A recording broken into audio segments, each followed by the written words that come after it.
में तमाम medical college, तमाम यूनिवर्सिटी के अंदर आए दिन शोषण, आए दिन उत्पीड़न हो रहा है।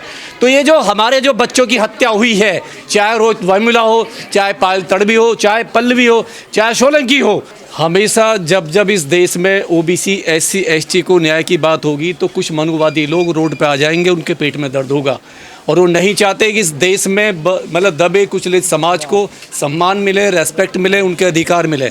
सवाल ये है कि क्यों हमेशा एक मुट्ठी भर लोग रोड पे आ जाते हैं और वो एक इतनी बड़ी आबादी को आईना दिखाते हैं। उनके पीछे कौन सी ताकतें हैं, कौन सी सरकार है, कौन सा सिस्टम है जो उनको खुला नाच करने का वो देता है।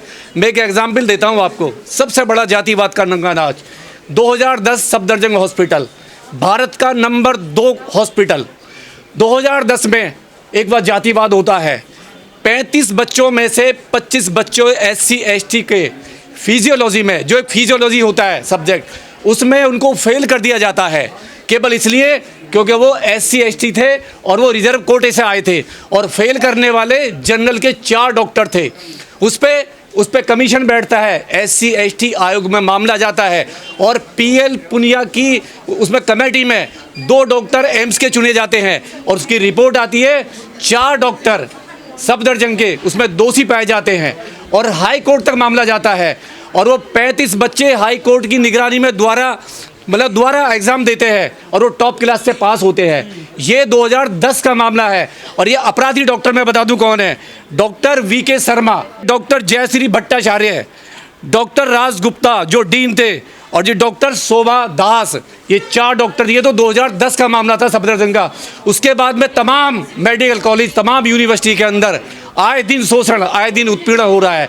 तो ये जो हमारे जो बच्चों की हत्या हुई है, चाहे रोहित वेमुला हो, चाहे पायल तड़वी हो, चाहे पल्लवी हो, चाहे सोलंकी हो, उन हत्याओं को देखते हुए हमारी जो वो थी, मतलब रोहित वेमुला की जो माँ थी, पायल तड़वी की माँ थी, जो कोर्ट में गई, सुप्रीम कोर्ट में गई और उन्होंने कहा कि आप नियम बनाइए। और सुप्रीम कोर्ट के आदेश पर जो नियम बने, और वो नियम क्या कह रहे हैं, नियम में जो 10 कमेटी में जो 10 लोग जो है, जो इक्वलिटी कमेटी सेंटर है, उसमें 10 लोगों में से 7 लोग जनरल के होंगे, 3 लोग मात्र एससी एसटी के हैं, उसमें एससी एसटी ओबीसी। तो सवाल ये है, जब आप अपराध नहीं करते तो आपको डर किस बात का है? आप कहते हो हम मानवता में विश्वास रखते हैं, लेकिन आपकी मानवता कहाँ खत्म हो जाती है? वो तो रैलियां निकाल रहे थे कि हिंदू हिंदू एक है, हिंदू राष्ट्र। सवाल ये है, हाँ, आज हिंदू नहीं रहा, आज हिंदू बढ़ गया। और जिस प्रधानमंत्री की आप पूजा करते हो, जिस प्रधानमंत्री के आप रात दिन गुणगान करते हो, आज प्रधानमंत्री को गालियां दे रहे हो। देश के प्रधानमंत्री को आप नीच बता रहे हो, उनकी माँ को गालियां दे रहे हो, उनको मारने की बात कर रहे हो। सवाल ये कि ताकत कहाँ से आई? आज एक प्रधानमंत्री को आप छोटा साबित कर दिया आपने, आप गालियां दे रहे हो। तो कहाँ किसकी हिंदू राष्ट्र की बात ना करके आप एससी एसटी ओबीसी पे आ गए। अगर ये ओबीसी समाज, एससी एसटी समाज अगर एकजुट हो जाता है और रोड पे आता है, अपने अधिकारों की बात करता है, तो ये चंद जो मुट्ठी भर लोग हैं, इनकी दुकानें बंद हो जाएंगी, इनका निकलना बंद हो जाएगा घर से। तो अभी हमारा जो समाज है, और एक और बात बता दूं, जब इस देश में ईडब्ल्यूएस का कोटा आया 10% का, तो किसी भी ने भी, चाहे माइनॉरिटी हो, चाहे एससी एसटी हो, चाहे ओबीसी हो, और तमाम राजनीतिक पार्टियों ने कभी उसका विरोध नहीं करा। हमने एक झटके में इनको सराखों में बिठा लिया गया, उसी वक्त विरोध होता। अगर ये हमारी हर चीज़ों में विरोध करते हैं तो हमें पूरा हक है इनके विरोध करने का, क्योंकि पहले से ही 50% कोटा आप ले चुके हो, ऊपर से ईडब्ल्यूएस में आपने और ले लिया। तो सवाल ये है कि इस देश का जो सबसे बड़ा दिल है वो ओबीसी, एससी एसटी, माइनॉरिटी का है।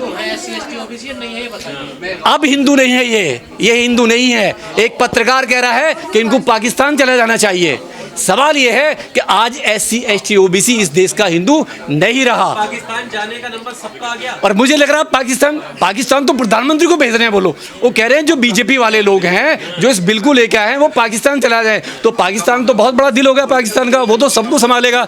ये इतने मंदबुद्धि लोग हैं, पता नहीं कहाँ से कौन सी अफीम, कौन सा गांजा, कौन सा भांग चाटते हैं कि इनको ये पता नहीं है कि देश का प्रधानमंत्री सर्वोच्च कुर्सी होती है। हमारे मतभेद हो सकते हैं लेकिन मनभेद नहीं हो सकते। जिस कुर्सी पे प्रधानमंत्री बैठते हैं हमें उसकी रेस्पेक्ट करना है। अभी तो कह रहे सब हिंदुओं पर अधिकार की बात आई तो एससी एसटी ओबीसी को देखिए। केवल जब कभी भी इस देश में एससी एसटी को, ओबीसी को न्याय की बात होगी, उसके अधिकार की बात होगी, तो ये जो मनुवादी लोग हैं हमेशा इनके पेट में दर्द होगा। और जैसे कुमार विश्वास जैसे लोग नहीं, सोने की चम्मच लेके पैदा हुआ, सोने की चम्मच से खाना खाता है, बड़ी बड़ी रैलियों में जाता है, कथावाचक के कई लाख रुपए लेता है, बेटियां विदेश में पढ़ती हैं और एमएलए से अपने पैर धुलवाता है, मीडिया से लाखों रुपए लेता है, कभी में लाखों रुपए ले देता है और कहता है मैं आभागा ब्राह्मण हूँ, मैं लाचारा, मैं मतलब लाचारा ब्राह्मण हूँ, मैं दुर्लभ ब्राह्मण हूँ। कैसा हो गया भाई?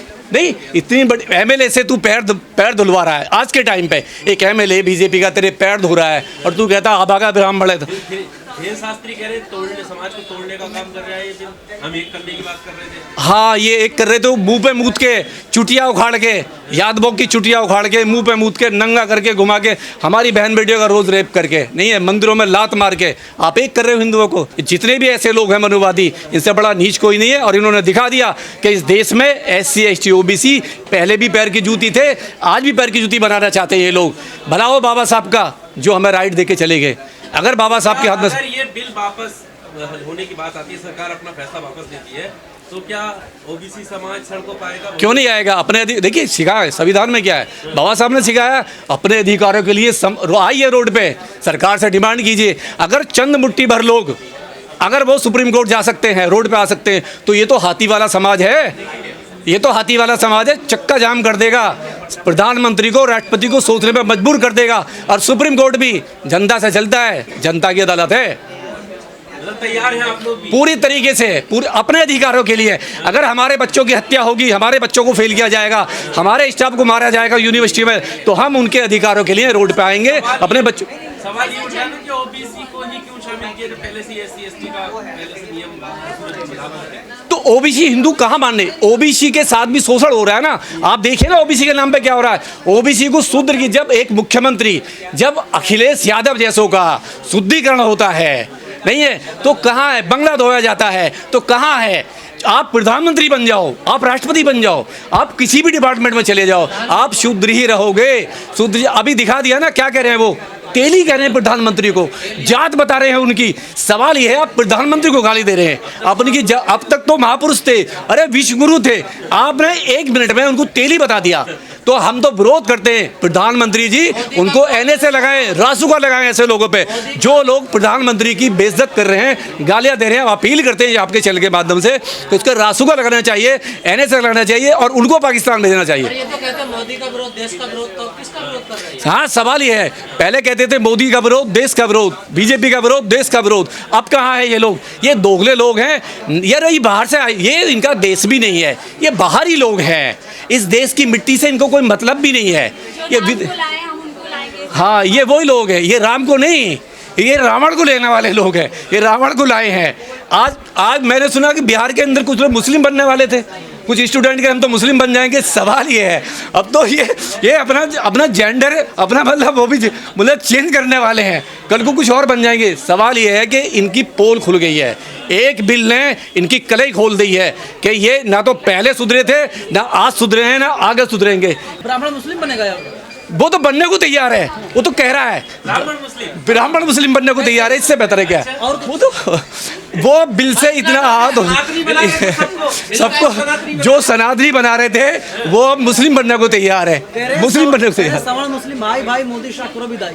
हाँ, तो सही बात है, वो तो पहले से ही थे भाई। जितने हमारे खान दोस्त हैं, जितने भी हमारे खान हीरो हैं, उनके घर में किनकी बेटियां हैं आप देखिए ना, इन्हीं की बेटियां हैं, इन्हीं से शादी कर रखा है। तो पहले से रिश्तेदार हैं और हम मजबूती से हो जाएंगे। जो कन्वर्ट हो जाएंगे तो फिर तो टोपी पहनेंगे ना, उसकी टोपी। जनरल कैटेगरी पे गलत इस्तेमाल होगा नियमों का, कोई भी कुछ भी इल्जाम लगा देगा। मेरे कितने सारे जनरल दोस्त हैं, किसी पे भी SC ST एक्ट नहीं लगा है, किसी पे भी रेप की चार्ज नहीं लगा है। जब आप रेप करोगे, जब आप अपराध करोगे, अगर मैं भी अपराध करूंगा मुझ पे भी लगेगा। अपराध जो भी करेगा, चाहे उसमें कहीं नहीं लिखा है कि SC ST को बचाओ, अगर SC ST भी उसमें अपराध करता है तो उस पर भी बराबर का रूल लगेगा। ये UGC कह रहा है, जो नया नियम वाली है। लेकिन अब सुप्रीम कोर्ट ने लगभग रोक लगा दी नियमों पे, आप लोग कैसे देखते हैं? देखिए, सुप्रीम कोर्ट ने रोक लगाई है, अभी सुनने के लिए उन्होंने कहा इस पर थोड़ा सा चेंज कीजिए, चेंज की बात करी है। और ठीक है, अगर उन्हें लग रहा है 1-2 क्लोज में कहीं कुछ टाइटपन है तो ठीक है, बात कीजिए, हम कम मना कर रहे हैं। लेकिन हम चाहते हैं कि जो देखिए 1100 यूनिवर्सिटी है भारत के अंदर, आप ये समझ लीजिए 1100 यूनिवर्सिटी में प्राइवेट और गवर्नमेंट की लगा के एक भी VC वाइस चांसलर ना तो OBC है ना SC ST है। सारे जनरल वाले हैं। लेखक हैं। तो ये सारे लेखक, और सवाल ये है कि 1100 यूनिवर्सिटी में सारे जनरल वाले हो गए, एक भी ओबीसी एससी नहीं है, तो कहाँ से न्याय मिलेगा? बदलाव होना चाहिए, बदलाव होना चाहिए उसकी आबादी के हिसाब से। जितनी जिसकी संख्या भारी है उसको उतनी हिस्सेदारी होनी चाहिए।